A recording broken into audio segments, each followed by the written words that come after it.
everyone, how are we doing? And welcome back to a video that, I'll be honest, scares me a lot. I'm very nervous because this is the most powerful Z490 build that I put together a few weeks ago. So this has got an i9-10900K processor in it, 2080 Ti, and basically we've decided, you know what, that's not good enough. So in this video, we're actually going to take this apart and start some epic water cooling. So yes, it's definitely a little bit ambitious. It's quite a big project. There's a lot of stuff to potentially ruin here, which is why I do feel a little bit under pressure.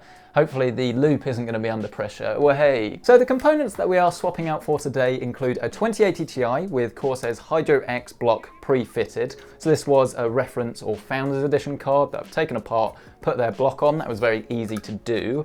We have their pump reservoir combo, two radiators. This is a 240, this is a 360. Unfortunately, I don't have enough of Corsair's really cool little QL fans that I have in this system, so we're just going to use magnetic levitation fans. Normally with liquid-cooled builds, you'd use one of these, which is a CPU block. So this goes directly onto your CPU, attaches to the motherboard, and then this is where you hook it up to the loop. But today we're not actually doing that, because one of the reasons this video came about is because Gigabyte wanted to send me one of these. So this is their brand new Z490 Extreme Waterforce Aorus board. It is ridiculously heavy, by the way, because this has a full cover monoblock over the whole thing. So you're cooling the CPU, you're cooling the chipset, VRMs, and then all of the NVMe slots that you can use. And full disclosure, this was actually sent out for some pre-rolls, but this video is not sponsored. In terms of coolant, we're just using clear coolant here. I'll probably get something a little bit later to make it look a little bit more fancy. And hardline I will do later, but for now, we're using soft. This may be the last time this PC ever works. Let's hope not. So the big question, or at least the thing you're probably wondering, is with water cooling, is it actually worth it? Is it going to improve my gaming life or my PC life in any shape or form? And the answer is definitely yes, but the problem is it's definitely not a cheap little hobby. It's so disheartening to take apart a system that I only built about a week ago. This is the job, and I'm sure I shouldn't complain, and I'm not complaining, but it's still sad. Now, building a water cooling system is very similar to a normal one, but you have to change your whole way of thinking when it comes to doing the planning, because this is the most important bit. So I'll walk you through everything that we're going to do with this loop in just a second and why it's taken so long to plan. But first, I now actually want to get this motherboard out of the box and actually built up, ready to go into our system. And this is by far the largest motherboard box I think I've ever seen in my life. It is absolutely ginormous. And when I first saw this, I could not believe, really, just the sheer size and scope of it. I wasn't expecting this. I don't really know what I was expecting, but I don't know. You tell me. This thing is solid metal. It is ridiculous. And this is where all of that money that you're spending really is going to. There's nothing really that I've come across quite like it. And if you're after something that's not only going to give you ridiculous cooling potential, but it's going to allow it to really stand out from the crowd, I think something like this is definitely going to do that. But the actual start of your journey and the start of the process will be pretty familiar to anyone that's built a PC before, really. You just need to grab your CPU. So here we're using the latest i9-10900K from Intel, straight out of the previous build, no less, and putting it to work once more. Do you really need me to tell you that you need to line up the gold arrow with the arrow on the motherboard? Imagine if you were doing this as your first build.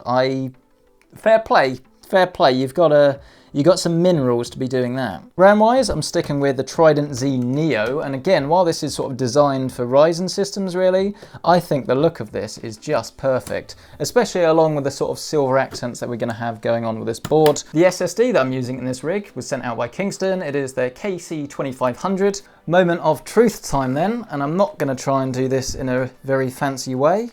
I believe we just grab our block and then gently lower this down into position. This might have been easier actually to do it before you put the RAM in. Wow, that is much heavier.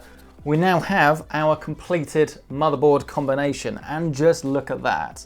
If that's not one of the most attractive bits of kit I think you can find in PC gaming, then I don't know what is. Let's get this actually inside the rig though. I'm not going to test that it works. It's only the motherboard that I haven't previously used. So fingers crossed. But if I've done everything correctly, this should just slide right in without too much fuss. Pre-fitting the cables to make everything a little bit easier hasn't really made it much easier. The way that I planned this loop out though, it did take me a long time to suss out what would be the best way of doing it. In this particular instance, what I have done here is got the pump res and I've attached it to the case directly. There are some holes there and the hardware comes with the pump. Then we're going to come out into the GPU block, back into the CPU or the CPU monoblock, into the radiator, and I've actually put the fittings over this side rather than here.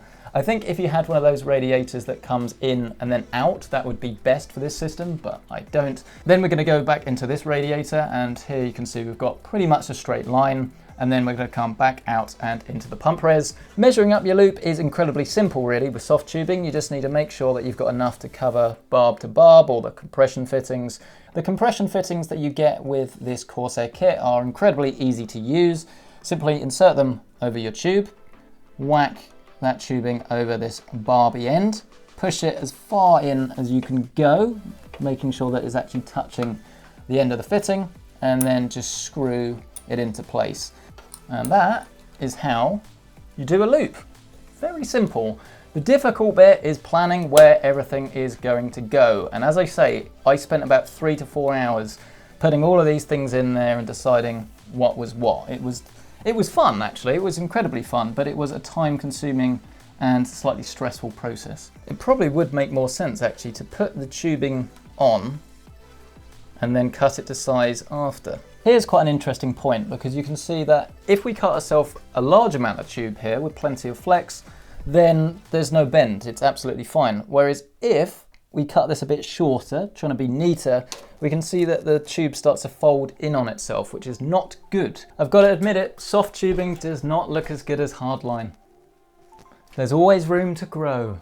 I've plugged in pretty much everything that you can at this stage, so all of the fans. I've made a right mess around the back with Corsair's Commander Hub, so you can actually control all of the fan speeds, monitor temperatures. I've made sure all of the bungs are in on all of the bits of water cooling we're not using. The only thing that I haven't plugged in is power, because you do not want to power your motherboard or your graphics card if there is any chance of leaks, which at the moment there definitely is. We don't know whether it's going to work properly or not. A little bit nervous. I mean, that's a lie. I'm massively nervous.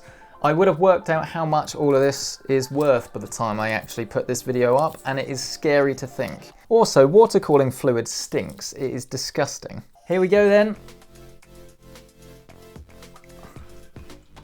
So far so good.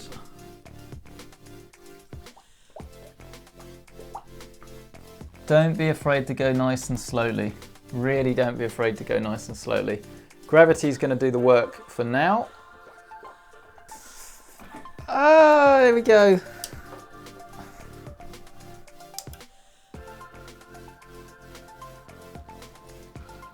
No sign of anything just yet.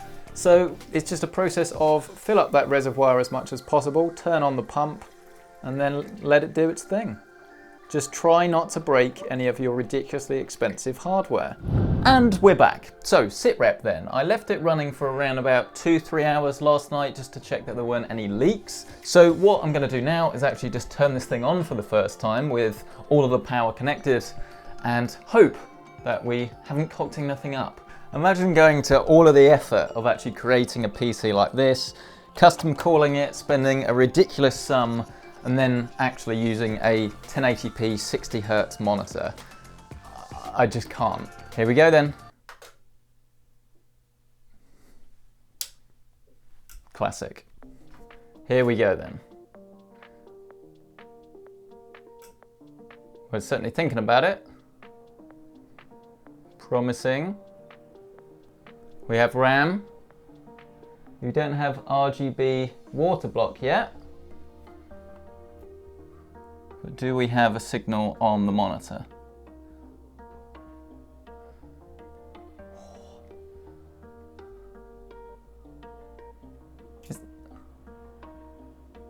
Oh.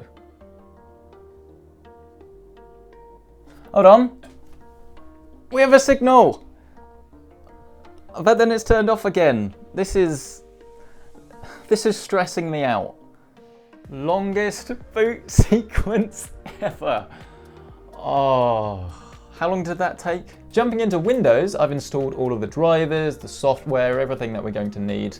And you can immediately see in terms of temperatures, we've got 36 degrees on both the GPU and the CPU, which is very unsurprising because they are of course in the same loop. And with so much cooling potential here, it is no surprise that this PC is as quiet as it is. I mean, if I actually get quite close to it, you'll be able to hear, or not hear, any of the fans, because everything is now configured so that the pump speed and the fan speed will change dynamically depending on the situation. So obviously at the moment there's not really anything going on. So what I'm doing now is downloading Furmark, which is almost slightly unrealistic because this absolutely blitzes your GPU and makes it run ridiculously fast. But we're going to do this in the name of noise and temperature testing. So we'll just do a quick install and run the GPU stress test. And if we go into iCUE now, don't know why I closed it down, we should start to see that our temperature is going to increase. But at the moment, the fans still haven't come on whatsoever. It looks like we're maxing out at around about 64 degrees.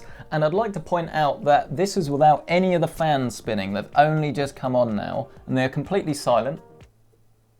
Again, this isn't audio fakery, this has been the same level throughout this video, and this is what is so exciting because it means that you can sit at your desk, play your game, overclock to your heart's content, really get the most from your hardware and just never have any real noise to contend with at all. But of course, this is a PC-centric video, so let's show you a little bit of gameplay. This is Crysis 3 running while recording on the PC. The fans have come on ever so slightly. It's still not silent, but I mean, it's pretty close. If you have any noise on in the background, you're not going to hear this thing. It really does look and feel incredible, actually. This is 4K, everything maxed out. Quite how they managed to make this look quite so good. Bear in mind that this isn't even a brand new game, this is fairly old, I will never know. And in terms of temperatures, we're sitting at around about, what's that, 45 degrees on the CPU, 64 on the GPU, that's maxed out, so really, really impressive stuff. So then, this is my second custom liquid-cooled PC. And in terms of noise, I mean, this is by far my favorite thing about water cooling, just how silent they are. But obviously you can overclock all of these components to try and get the most out of them. But I'd be really interested to hear your thoughts on this. Do you think this is a really cool looking system? Are you as impressed as I am with the cooling potential and the fact that it remains as quiet as this? Or do you think that there's more work to be done and that I'm a failure for not doing hardline? I'd be really interested to hear from you, so let me know down in that comment section below. If you want to check out any of these parts featured, I will list them down in that description with my Amazon affiliate links. And if you want to see the air-cooled version of this PC that was frankly a fair bit cheaper, I'll leave a link to that in the description as well. Obviously get yourself subscribed for loads more builds like this, whether it's budget ones, overclocked, water-cooled, the works. But thank you so much for watching, I appreciate it. I'll see you in the next one.